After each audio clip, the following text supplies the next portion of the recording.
اور تقی اس لیے بھی کہلاتے کہ حرز جواد کا واقعہ، شراب کے نشے میں مامون کا امام پر رات کے وقت تلواروں سے حملہ کرنا اور حیرت کے عالم میں صبح کو دیکھنا کہ ایک ہلکا سا نشان بھی امام کے جسم پہ نہیں، اور پوچھنا کہ فرزند رسول کیا میں نے شراب کے نشے میں خود ہی یہ تصور کر لیا تھا کہ میں آپ کے اوپر حملہ کر رہا ہوں، یا واقعاً مجھ سے یہ جسارت ہوئی؟ اور امام کا جواب دینا اور یہ بتانا کہ تو نے پوری شدت کے ساتھ یہ تلوار چلائی، لیکن میرے گلے میں یہ جو تعویذ لٹک رہا اس کی برکت سے خدا نے مجھے بچایا، اور حرز جواد کے نام سے تمام صاحبان ایمان اپنے اور اپنی اولاد کی حفاظت کے لیے اس وقت سے آج تک اسے استعمال کر رہے ہیں۔ اس لیے بھی یہ تقی کہلائے، تقی یعنی جسے اللہ نے بچایا، تقی یعنی جو خود بچا خوف خدا سے، ان گناہوں سے جو اس معاشرے میں پھیلے تھے۔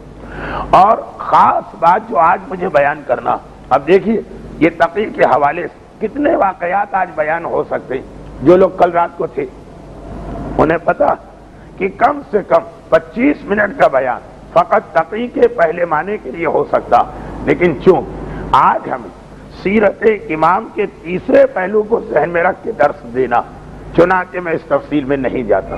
تیسرا پہلو کیا؟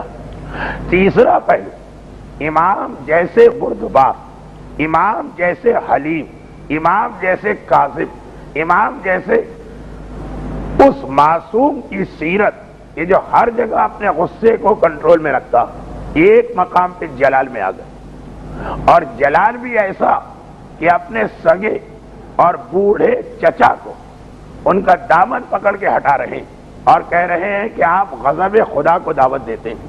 یہ امام کی سیرت کا تیسرا پہلو ہے، اور یہیں سے ہمارا اصل مقصد شروع ہوگا، اور وہ یہ کہ میں نے بار بار یہ تاریخی مسئلہ آپ کے سامنے پیش کیا، خصوصیت کے ساتھ جب گزشتہ سالوں میں مراجع کا انتقال ہوا، کہ ہم اور آپ بہت جلد پریشان ہو جاتے ہیں اور ہتھیار ڈال دیتے ہیں ایک مرجع کا نام اگر ہمیں صحیح طور پہ پتہ نہ چل رہا ہو، اور ہم سوچتے ہیں کہ آخر یہ کیسا دین ہے کہ ہمارے اعمال تک رک جاتے ہیں۔ لیکن مرجعیت تو کوئی مسئلہ نہیں، تاریخ بتاتی کہ ہر امام کی شہادت کے بعد اس دور کے شیعوں کے لیے سب سے بڑا مسئلہ یہ رہا کہ ان کے بعد اگلا امام کون، اور امامت تو وہ چیز ہے کہ جس میں اندازے کی غلطی بھی انسان کی آخرت کو تباہ کر دیتی ہے۔ مرجعیت میں اندازے کی غلطی آپ کی آخرت کو تباہ نہیں کرے گی۔ آپ نے دیانتداری سے کوشش کی اور غلط مرجع تک پہنچ گئے، آپ عند اللہ عذاب سے محفوظ و معمون، لیکن امامت میں یہ نہیں چلتا۔ اور ہر دور کے شیعوں امامت کے حوالے سے یہ مسئلہ پیش آیا، چنانچہ 8ویں امام کی شہادت کے بعد بھی یہ مسئلہ اٹھا، اور پھر ایک ضمنی بات، وہ امام کہ جن کی شہادت مرکز سے دور ہوئی وہاں یہ مسئلہ زیادہ شدت سے اٹھتا تھا۔ 7ویں امام بغداد کے قید خانے میں شہید کیے گئے، مرکز تشیع ہے مدینہ، یہاں پتہ نہیں چل رہا کہ ان کے بعد امام کون۔ 8ویں امام توس یا مرو میں شہید کیے گئے، مرکز تشیع ہے مدینہ، یہاں پتہ نہیں چل رہا کہ ان کے بعد امام کون۔ تو بڑی پریشانیاں ہوتی تھی اس زمانے کے صاحبان ایمان کو۔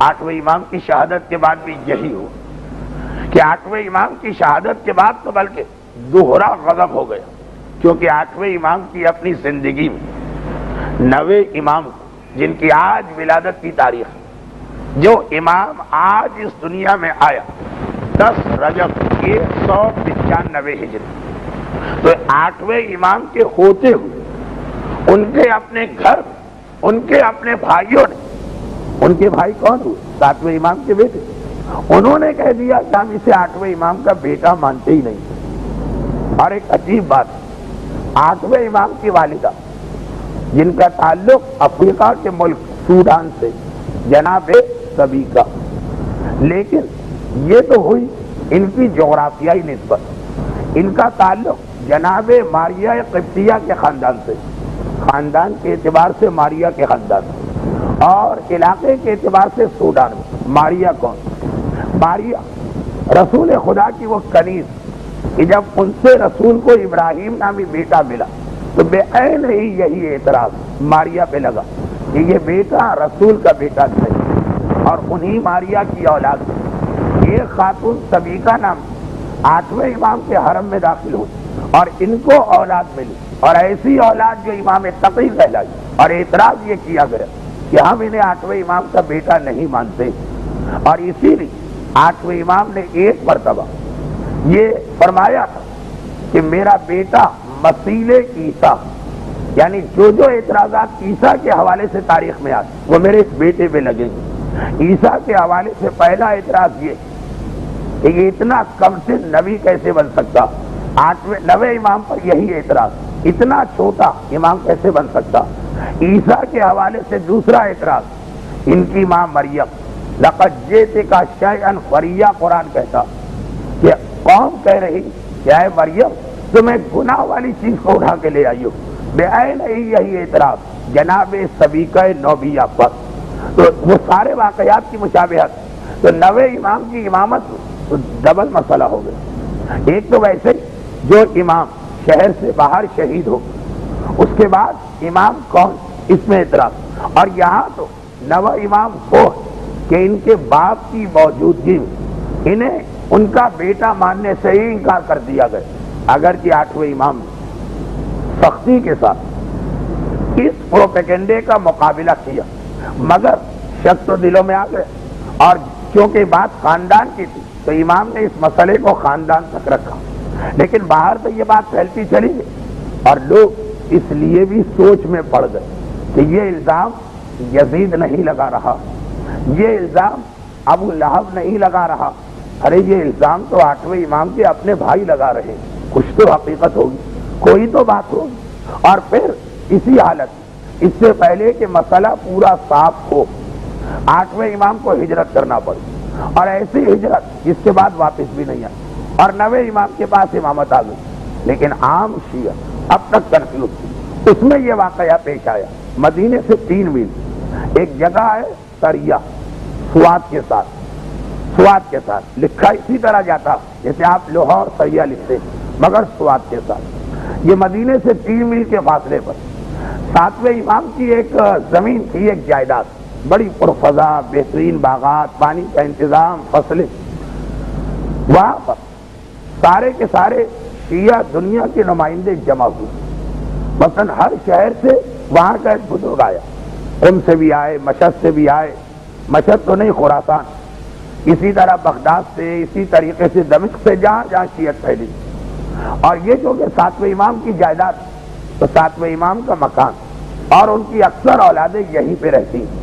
آپ کو معلوم کہ معصومین سب سے زیادہ زمان قید 7ویں امام کا، اور سب سے زیادہ اولاد بھی 7ویں امام کی ہے، 43 بیٹے اور بیٹیاں 7ویں امام کی اولاد میں، تعداد مسلم کثیر تعداد میں۔ خیر، جس وقت یہ سب لوگ یہاں جمع ہوئے، اور بات یہ ہو رہی کہ امام کے گھرانے کون سا شخص ایسا ہے جو اب جانشین بنا ہوگا اپنے 8ویں امام کا، تو بہت ہی مقدس عبداللہ ابن موسیٰ اس لیے کہ 7ویں امام کا نام عبداللہ، یہ 8ویں امام کے بھائی، اور بہت ہی صحیح، ماتھے پہ پیشانی پر سجدے کا نشان، یہ آئے اور آ کے بیٹھے، اور اس جگہ جا کے بیٹھے کہ جہاں امام بیٹھا کرتے تھے، زبان سے کچھ کہا نہیں، لیکن نشست وہی اختیار کی جہاں 7ویں امام اور 8ویں امام بیٹھتے تھے، اور پھر لوگوں سے بات بھی وہی، سوال کرو اگر تمہارے پاس کوئی تمہارا مسئلہ، وہی انداز اور اسٹائل۔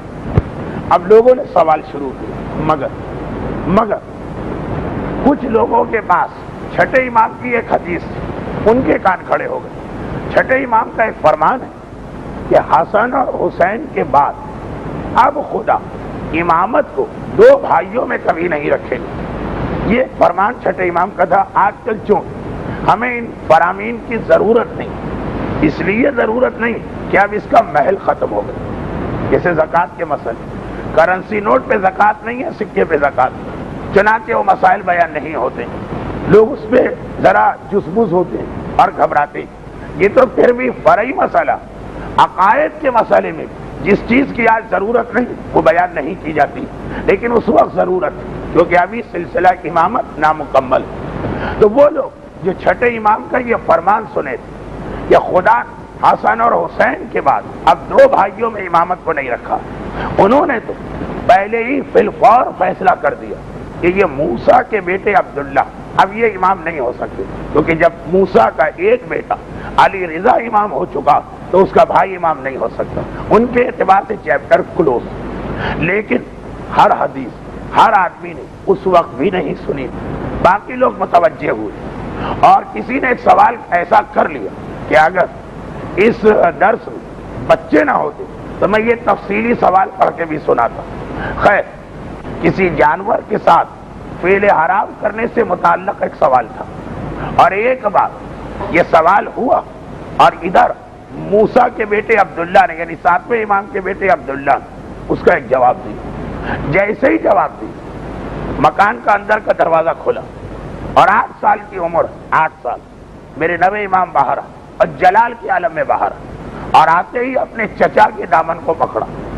اچھا، تاریخ معصومین بھتیجے کا آ کر اپنے چچا کا دامن پکڑنا یہ بھی 2 دفعہ، پہلا اس وقت اور دوسرا جب 11ویں امام کی شہادت پر ان کے بھائی جعفر طواب ان کی نماز جنازہ پڑھانے کھڑے ہوئے تو ایک مرتبہ پردہ ہٹا اور 12ویں امام نے آ کے چچا کو دامن سے پکڑ کے کھینچا کہ یہ جگہ آپ کی نہیں ہے، یہ میری۔ یہاں بھی 9 امامات لیکن بڑے جلال کے عالم میں آئے اور ایک مرتبہ کھڑے ہو کر کہا کہ اے چچا اتق اللہ، اللہ سے ڈریے، آپ کو قیامت کے دن جواب دینا پڑے گا، جس منصب کے آپ اہل نہیں اس پہ آ کے بیٹھے گی، اور جس سوال کا آپ کے پاس علم نہیں اس کا آپ نے جواب کیوں دیا۔ اب اس کے پہلے حصے کا تعلق ہم سے نہیں، دوسرے حصے کا تعلق ہم سے، کہ جس سوال کا آپ کے پاس علم نہیں، کیا ضروری کہ آدمی ہر مسئلے پہ اپنی زبان کھولے، چاہے معلوم ہو چاہے معلوم نہ ہو۔ ایک مرتبہ میرا نواں امام، اور اس حوالے سے ایک جملہ اور سن لیجیے کہ یہ 9 امام کا دنیا تشیع کے سامنے بطور امامت پہلا دن۔ میں اکثر اپنی مجالس اور محافل میں اس ایک بات کا بھی خیال کرتا ہوں کہ جب بھی کوئی نیا حکمران آتا تو اپنی پہلی تقریر اپنی ایک پالیسی دیتا، تو ہر امام نے اپنی امامت کے پہلے دن کیا کہا۔ آپ کو یاد ہوگا کہ اکثر اس موضوع پہ میں نے بات کی۔ اب یہاں پر میرا نواں امام میرے چوتھے امام سے مل گیا۔ چوتھے امام اپنی امامت کا پہلا دن اور پہلا اعلان مسئلہ شرعی کے ذریعے کیا، وہ بھی اماں حجاب ساقط۔ نواں امام آج پہلی مرتبہ امام بننے کے بعد عوام کے سامنے آ رہا اور امامت کا آغاز اس سے ہو رہا کہ خبردار، جو منصب تمہارا نہیں ہے اس پہ جا کے نہ بیٹھو۔ اور یہ بہت اہم جملہ آج بھی، امام نہیں ہے اپنے آپ کو امام کو، نبی نہیں ہے اپنے آپ کو نبی کو، مرجع نہیں ہے اپنے آپ کو مرجع کو، مجتہد نہیں ہو اپنے آپ کو مجتہد کو، وکالت مطلقہ کے اختیارات نہیں رکھتے اپنے آپ کو وکیل مطلق کو۔ غرض یہ کہ جملہ وہیں سے چل رہا کہ اے چچا اللہ سے ڈریے، جو منصب آپ کا نہیں اس منصب پہ آ کے آپ بیٹھے گے۔ اور دوسرا وہ جملہ یہ بھی ہمارے معاشرے میں کہ اے چچا جس کا علم نہیں، کیا اس کا جواب دینا ضروری؟ آپ کے پاس جب اس مسئلے کی معلومات نہیں تو فقط اس لیے کہ پبلک کے سامنے میری عزت باقی رہے۔ یہ پہلا جملہ امامت کے بعد پہلا ڈکلیریشن، یہ 2 چیزیں، جو منصب آپ کا نہیں ہے کبھی اس کا دعویٰ نہ کیجیے۔ اور اچھا، انہوں نے دعویٰ نہیں کیا، ایک بات اور یاد رکھیے، دعویٰ نہیں کیا، امپریشن دیا، 2 الگ باتیں۔ ایک آدمی اپنی زبان سے کہے کہ میں مجتہد ہوں، اور ایک زبان سے نہ کہے لیکن اس انداز سے کام کرے کہ سامنے والی پبلک کو امپریشن ملے کہ یہ مجتہد۔ چنانچہ مثلا یہ کہے کہ میں حوزہ علمیہ کا مؤسس، حوزہ کہتے ہیں جو مرجع چلاتا، اب یہ امپریشن، اس میں زبان سے کوئی بات نہیں ہوئی۔ اسی طریقے سے انسان فتوے دینا شروع کرے، اجتہاد نہیں، تو اب یہاں موسیٰ کے بیٹے عبداللہ کبھی بھی نہیں کہا میں امام، مگر بیٹھے اس جگہ پر اور زبان اس طرح سے کھول لی، تو نواں امام پہلا دن امامت کا 2 چیزوں کا اعلان کر رہا، اور اس کے بعد عبداللہ کے بیٹے موسیٰ، چچا، سگے چچا ہیں اور بڑے چچا، عمر کا فرق یعنی تقریباً یہ 8 سال تو وہ کم سے کم 60 یا 70 سال عمر کا فرق۔ لیکن جب حق کی بات آتی تو اس میں یہ فرق نہیں دیکھا جاتا۔ ایک مرتبہ انہوں نے پلٹ کے صفائی پیش کی کبھی صفائی بھی آدمی پیش کرتا. کہا کہ اے بھتیجے تم تو تھے بھی نہیں جب میں نے اپنے بھائی سے جو امام برحق یہی مسئلہ پوچھا تھا اور اس نے مجھے وہی جواب دیا جو میں نے اس کو دیا. اب اپنے غلط جواب کے اس آدمی کی پناہ تلاش کی جو اس وقت جواب دے نہیں سکتا.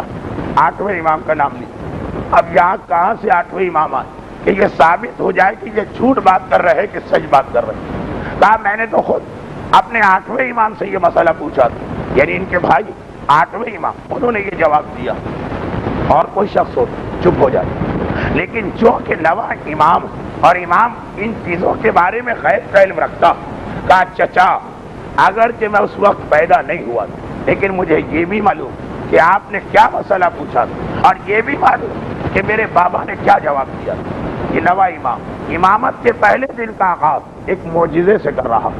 مجھے معلوم کہ میرے بابا سے کیا سوال پوچھا گیا اور انہوں نے کیا جواب دیا.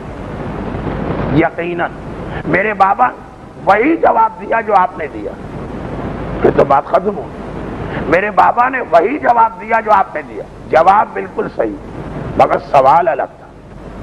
اسی جب کبھی بھی کوئی شخص آ کے کہتا کہ ہم نے فلاں مجتہد سے پوچھا، انہوں نے کہا یہ چیز جائز، تو اور میرے پاس تحریر، ہم یہی کہتے جواب نہیں دکھائی، پہلے سوال دکھائیے آپ نے پوچھا کیا.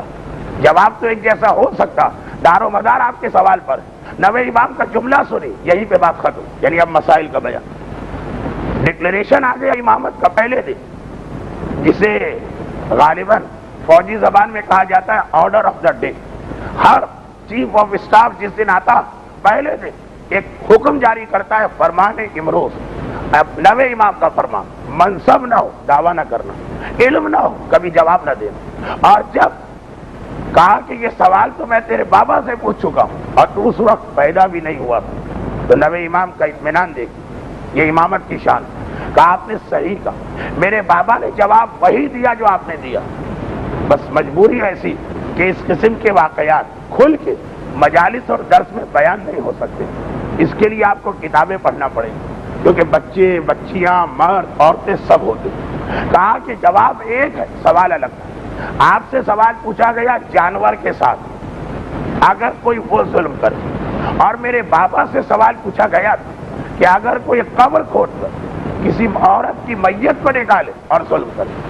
الگ الگ سوال. جانور کا سوال الگ اور مومنہ عورت کا سوال الگ. جواب جو آپ نے دیا میرے بابا نے میت کے لیے دیا تھا، جانور کے لیے نہیں دیا تھا. ایک مرتبہ عبداللہ ابن موسیٰ اتنے نادم کہ واپس چلے گئے پردے کے پیچھے، اور گویا اس سارے تشیع کے نمائندہ مجمع کو نویں امام کے حوالے کر گئے. لیکن خیر وہ تو واپس چلے گئے. ہمارے ہاں ایسے ڈھڈائی والے بھی ہیں کہ غلط دعوے کرتے ہیں اور اس کے بعد اس پہ اڑ جاتے ہیں، اور اگر کوئی ان کو ان کی غلطی بتائے تو سامنے والے کو دھمکیاں ملتی. عبداللہ ابن موسیٰ نے کوئی دھمکی نہیں دی، شرمندگی کے ساتھ چلے گئے. اس اعتبار سے ہمیں پھر بھی یہ غنیمت لگی. مگر نویں امام کا جملہ یاد رکھیے، علم کے بغیر بولنے کی ضرورت نہیں، اور فقط اس لیے کہ تم نے کسی عالم سے ایک مسئلہ سنا ہوا یہ نہ سمجھنا کہ دوسرا مسئلہ بھی ایسا ہی ہوگا. اب انہوں نے کیا کیا، میت کے مسئلے کو گھوڑے کا مسئلہ بنا دیا، جانور کی، جو غلطی ہمارے آج بھی ہوتی. سونے پہ زکوٰۃ ہے کا پیپر کرنسی پہ بھی ہونا چاہیے، وہ الگ یہ الگ. مگر آج تشیع کا ایک بہت بڑا طبقہ اس مسئلے سے غیر مطمئن کہ یہ کیا فتویٰ ہے کہ کرنسی کے اوپر زکوٰۃ نہیں ہوتی. اور دلیل کیا لاتے ہیں؟ بھئی آپ کرنسی پہ زکوٰۃ کو واجب سمجھ رہے ہیں، دلیل کیا؟ کوئی آیت؟ قرآن پڑھ نہیں سکتے سمجھنا تو دور کی بات، یہ جھگڑا وہ کرتے جو قرآن ان سے پڑھوائیے تو سیر زبر پیش صحیح نہیں لگا سکتے اور جھگڑا کرتے نہیں آیت تو نہیں، کوئی روایت نہیں. پھر کیوں آخر آپ اچھلے جا رہے ہیں کہ کاغذ کے اوپر بھی زکوٰۃ ہونی چاہیے؟ کہ اس لیے کہ سکے پہ زکوٰۃ. یہ وہی غلطی جو جھوٹے دعوے دار امامت نے کی. دو الگ الگ مسئلے، کاغذ الگ چیز اور کرنسی الگ چیز. آپ لوگوں کے سامنے زبان کھولنا ہی جسارت. کس مسئلے میں؟ فقہ کے مسئلے میں نہیں بلکہ اکنامی کے مسئلے میں. آپ میں سے ہر ایک کا شعبہ یہی. آپ تو پیدا ہی ہوتے ہیں اس ماحول کے اندر کہ جہاں روپیہ پیسہ روکڑا بزنس کمرشل ٹریڈنگ یہ سب ہوتا.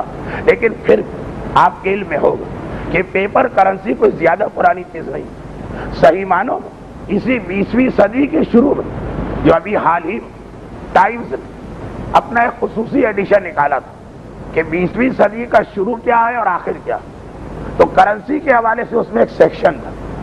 اب نہ میری انگلش، نہ میں انگلش سمجھ سکتا ہوں اور نہ اکنامکس، دونوں چیزیں مجھے نہیں آتی، اور مسئلہ ہی نہیں دونوں چیزوں کا، انگریزی میں اکنامکس کا مسئلہ لکھا ہوا تھا، لیکن تھوڑا بہت جو کسی نے سمجھایا وہ یہ تھا کہ 20ویں صدی کا آغاز پیپر کرنسی سے ہوا اور اس کا اختتام پیپر کرنسی کی موت پر ہوا، اب پلاسٹک کرنسی چلے گی، اور یہ بھی ایک تجربہ، یہ کریڈٹ کارڈ اور مختلف کارڈ کا کہ پیپر کرنسی سے یہ صدی شروع ہوئی، اور اس صدی نے اپنے سامنے پیپر کرنسی کے سارے نظام کو ختم ہوتے دیکھا، جیسے پولیٹیکل مسائل کی ہیڈنگ میں انہوں نے کمیونزم کے لیے یہی جملہ لکھا کہ یہ 20ویں صدی وہ جس نے کمیونزم کو عروج پاتے بھی دیکھا اور کمیونزم کو مرتے بھی دیکھا، ساری چیز یہیں شروع ہوئی یہیں ختم ہو گئی۔ جب اکنامک کا حصہ آتا اس میں کرنسی کے بارے میں یہ لکھتے ہیں کہ دنیا کا یہ تجربہ ناکام ہو گیا اور اب کرنسی کا سسٹم بدل رہا اور 21ویں صدی نمودار ہوگی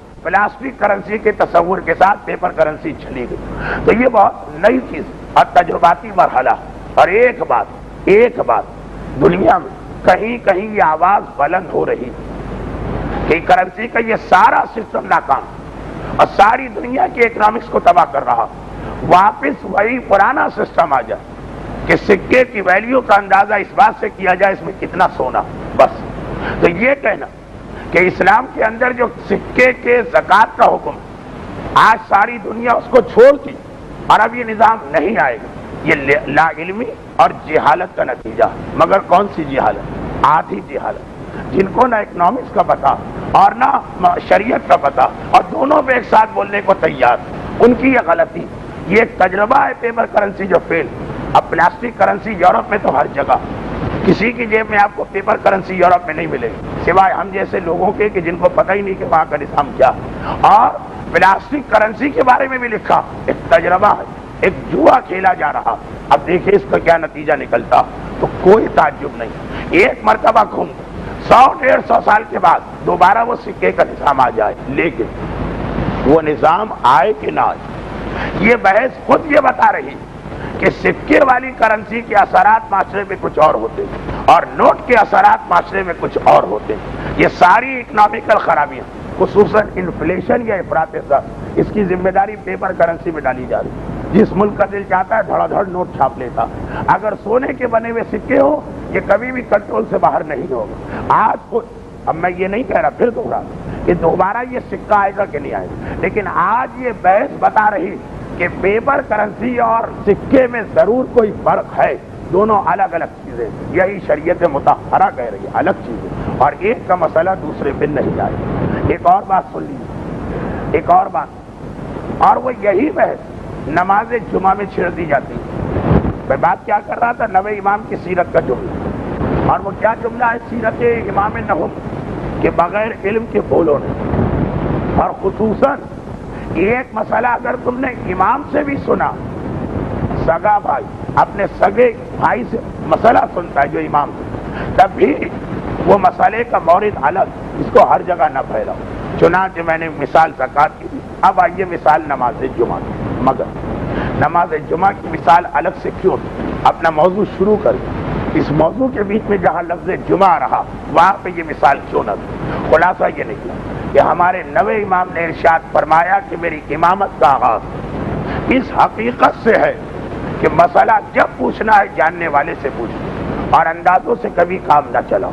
چنانچہ ہم ایک مرتبہ رجوع کرتے ہیں اپنے ان ذویل احترام مراجع کرام کی طرف۔ آیت اللہ روحانی اور آیت اللہ سیستانی کی تقلید عام ہے، اور اکثر امام خمینی کے مقلد آیت اللہ خامنائی پر کی اجازت سے امام خمینی پر باقی۔